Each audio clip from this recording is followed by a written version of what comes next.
title, The Audacity of Hope, the story of Barack Obama's journey _ Chapter 1, Humble Beginnings. Barack Hussein Obama II was born on August 4, 1961, in Honolulu, Hawaii. His early life was a mix of diverse cultures and experiences, rooted in his biracial identity. His mother, Ann, was a white woman from Kansas, while his father, Barack Obama Sr., was a black man from Kenya. This unique heritage meant that Obama grew up straddling two worlds, navigating the complexities of race in America and abroad. His father left when he was just 2 years old, and though he would later reunite with him for a brief visit, his mother and grandparents became the central figures in his upbringing. As a child, Obama was curious, thoughtful, and sensitive to the inequalities he saw around him. Growing up in Hawaii, a place known for its ethnic diversity, he still felt the pangs of alienation at times. However, his mother instilled in him a strong belief in the power of education.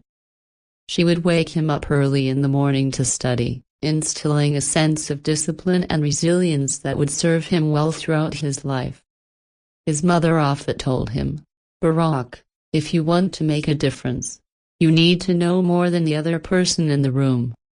As he grew older, Obama's understanding of the world expanded beyond his personal experiences. He spent time in Indonesia with his mother and stepfather, soaking in the global perspective that would later inform his views on international relations. Even then, Obama was beginning to grapple with his sense of identity. Who was he? What did it mean to be black in America? These were questions that would follow him for years. Chapter 2, Searching for Identity in his teenage years, Obama moved back to Hawaii to live with his grandparents. He attended the prestigious Pune School, where he excelled academically but continued to feel out of place. The racial dynamics of America were more evident now, and the growing sense of otherness weighed heavily on him. In his memoir, he would later reflect on this period, recalling the conflicting pressures of fitting in and embracing his heritage. He wrote, "I was living in a world of images, trying to reconcile his story my grandparents told me about America with the reality I saw before me." Obama's search for identity led him down many paths. He experimented with different social circles, dabbled in basketball, and even struggled with questions about faith and his place in the world. But through it all, there was an underlying current of ambition. He wanted to be someone who made a difference. He had read about the civil rights movement and admired figures like Martin Luther King Jr., whose vision for equality inspired millions.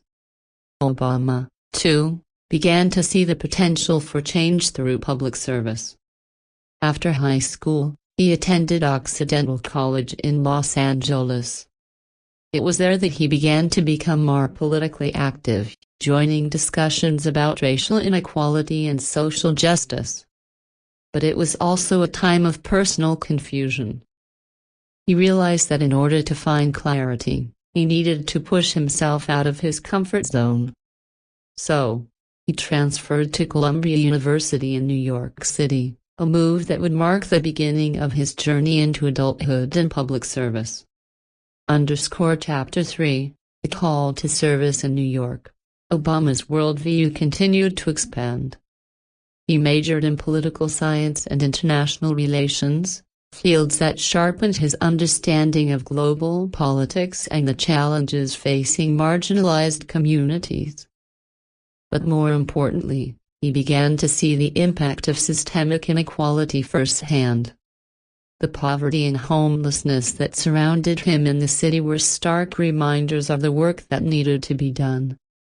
It was in this crucible of experience that Obama's desire to serve began to crystallize. After graduating from Columbia, Obama worked as a community organizer in Chicago, a city deeply divided by race and poverty. His job was challenging. He was tasked with helping residents of the South Side, a predominantly black community, fight for better job opportunities, housing, and education. This experience would prove to be one of the most formative periods of his life. Day after day, Obama listened to the struggles of ordinary people, men and women who wanted nothing more than a fair chance at the American dream. And while the work was often frustrating, it was also deeply fulfilling. It was during this time that Obama learned the power of grassroots activism. He understood that real change came from empowering people to demand their rights and work together for a common cause. His ability to connect with people from all walks of life, to listen to their stories and empathize with their struggles, would become a hallmark of his political career. But while Obama loved the work, he realized that in order to effect broader change, he needed to understand how the system worked. He decided to pursue a law degree at Harvard, a place where he hoped to gain the tools to influence policy on a national level. As he prepared to leave Chicago, he promised the community he had come to love that he would never forget them, that their fight was his fight too. Chapter 4, Harvard and Beyond. Harvard Law School was a turning point in Obama's life. It was here that he began to rise as a leader, not just among his peers but in the broader political landscape. As the first black president of the prestigious Harvard Law Review, Obama garnered national attention. His intellect, eloquence, and ability to bring people together, traits that would later define his presidency, were on full display. But even as he excelled academically, Obama remained grounded in his commitment to social justice. While at Harvard, he met Michelle Robinson, a brilliant lawyer from Chicago. Their partnership would become a central pillar of his life. Michelle was not only his equal in ambition and intellect but also shared his passion for service. Together, they envisioned a future where they could make a difference, and that future seemed increasingly within reach. After graduating, Obama returned to Chicago, where he continued his work as a community organizer while also teaching constitutional law at the University of Chicago. But his ambition had grown. He saw the limitations of grassroots activism and realized that to bring about meaningful change, he needed to be in the halls of power. And so, with Michelle by his side, he decided to run for political office. In 1996, Obama won a seat in the Illinois State Senate, where he quickly distinguished himself as a pragmatic and effective legislator. He worked across the aisle, building coalitions to pass legislation that improved health care, reformed the criminal justice system, and expanded access to education. It was a modest beginning, but it was the foundation upon which Obama would build his political career. Chapter 5, The National Stage. In 2004, Barack Obama's life changed forever. He was invited to deliver the keynote address at the Democratic National Convention, a speech that would catapult him onto the national stage. The speech, titled The Audacity of Hope, was a call for unity, for a return to the ideals that made America great. It was filled with optimism and a belief in the power of the American people to overcome division and injustice. Here is an excerpt from that speech. There's not a liberal America and a conservative America, and there's the United States of America. There's not a black America and a white America and Latino America and Asian America, and there's the United States of America. The pundits like to slice and dice our country into red states and blue states, red states for Republicans, blue states for Democrats. But I've got news for them too. We worship an awesome God in the blue states, and we don't like federal agents poking around in our libraries in the red states. We coach Little League in the blue states and, yes, we've got some gay friends in the red states. The reaction to the speech was electric.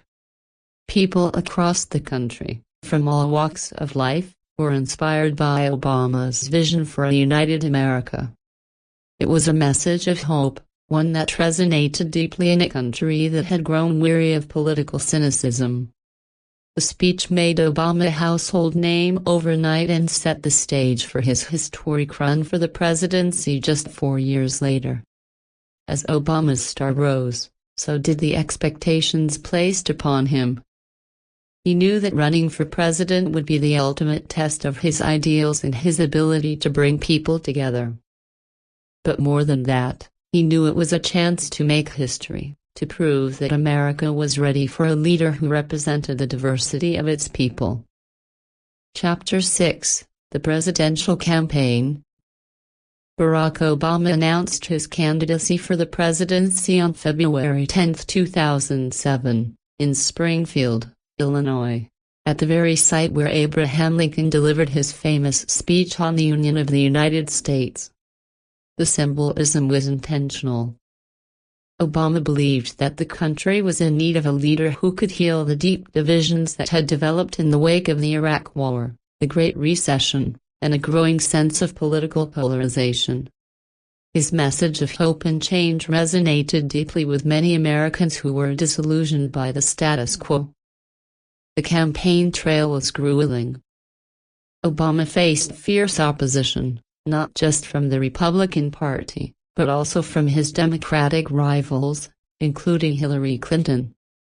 Yet, Obama remained steady, drawing large crowds wherever he went. He had a way of speaking directly to people's hopes and dreams, making them feel that they were part of something bigger than themselves. One of Obama's greatest strengths during the campaign was his ability to organize and mobilize voters, particularly young people. His use of social media and grassroots fundraising was revolutionary for the time, allowing him to reach millions of Americans in a way that traditional campaigns had never done before. He often joked with his supporters in town halls, saying, "Don't underestimate the power of hope, because when it takes root, you'll be amazed at what people can do together." As the campaign gained momentum, Obama's charisma and clear vision for the future became undeniable. He continued to face criticism from opponents, some questioning his experience, others attacking his background. But Obama handled the pressure with grace and humor. He often deflected criticism with a smile and a quick remark, "You can question my ideas, but don't question my love for this country." On November 4, 2008, history was made. Barack Obama was elected the 44th President of the United States, becoming the first African American to hold the office. The streets across America erupted in celebration, with people chanting, "Yes, we can." It was a night of hope, not just for African Americans, but for all those who believed that America could become a better place. Chapter 7: Inauguration and Challenges. On January 20, 2009, Barack Obama stood on the steps of the Capitol to take the oath of office. As millions of Americans watched, he gave his inaugural address, a speech filled with hope, but also one that acknowledged the immense challenges ahead. On this day, we gather because we have chosen hope over fear, unity of purpose over conflict and discord. On this day, we come to proclaim an end to the petty grievances and false promises, the recriminations and worn-out dogmas that for far too long have strangled our politics. The crowd erupted in applause. People were not only inspired by Obama's words but by what he represented. For many, his presidency was a symbol of progress, a step forward in America's long and painful history with race relations. Yet, Obama knew that the road ahead would be difficult. The country was in the midst of the Great Recession, with millions of Americans out of work, homes in foreclosure, and an economy on the brink of collapse.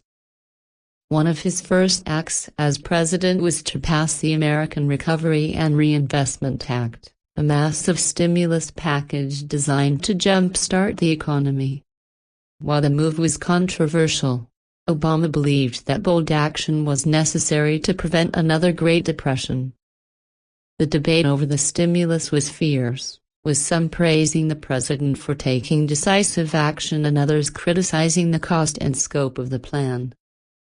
Despite the challenges, Obama remained focused on his long-term goals. He often spoke about his commitment to reforming health care, addressing climate change, and ending the wars in Iraq and Afghanistan.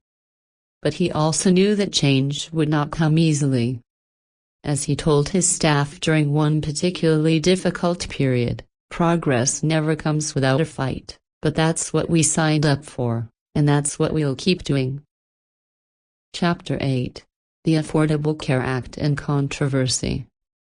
One of Obama's most ambitious goals as president was to reform the nation's health care system.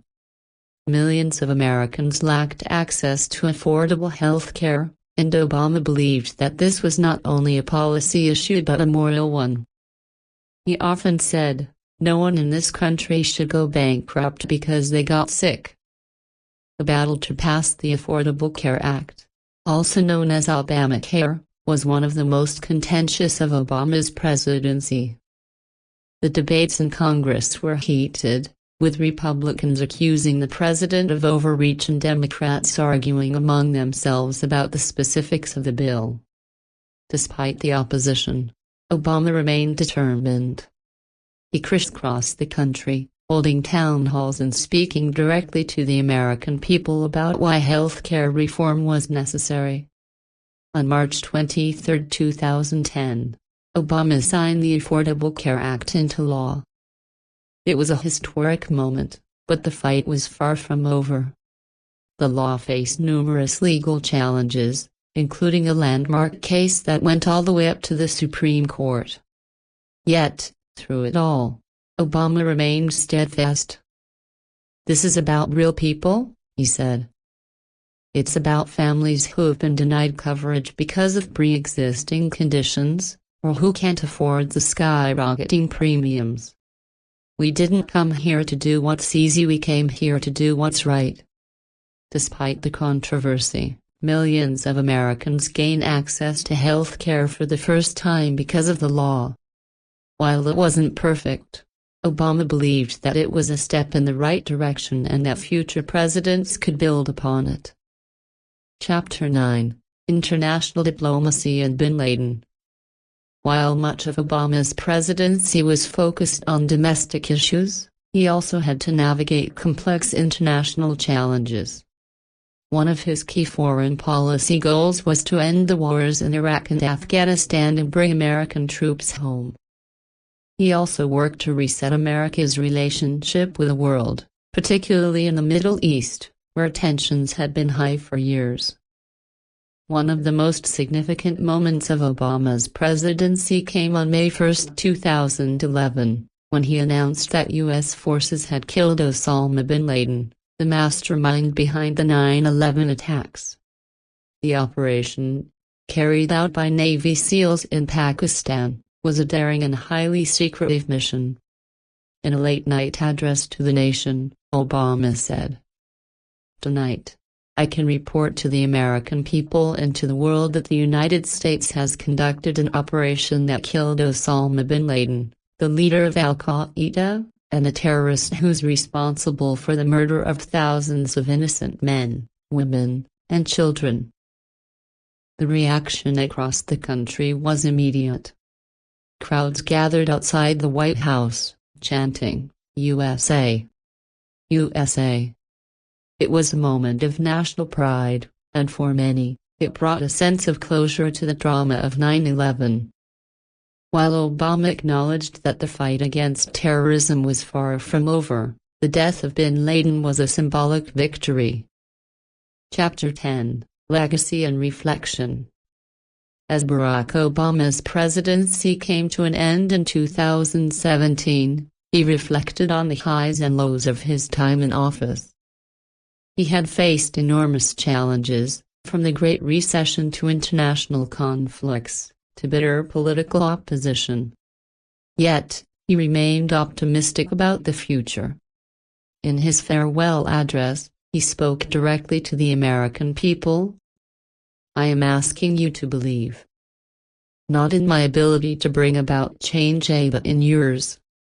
I am asking you to hold fast to that faith written into our founding documents, that idea whispered by slaves and abolitionists, that spirit sung by immigrants and homesteaders and those who marched for justice, that creed reaffirmed by those who planted flags from foreign battlefields to the surface of the moon, a creed at the core of every American whose story is not yet written. Yes, we can.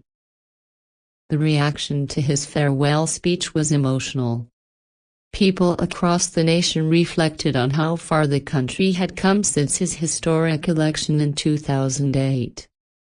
While Obama's presidency was not without its controversies, many believed that he had brought a sense of dignity and hope back to the White House. As he left office, Obama remained committed to the causes that had defined his life: equality, justice, and the belief that ordinary people could make a difference. And while his time as president had come to an end, his story and the lessons it carried would continue to inspire generations to come. Moral of the story: hope and perseverance. Barack Obama's journey from humble beginnings to the presidency of the United States is a testament to the power of hope and perseverance. Despite facing numerous challenges, both personal and political, he never lost sight of his belief in the potential for change. His life and career serve as a reminder that no matter where we come from or what obstacles we face, we can all contribute to making the world a better place.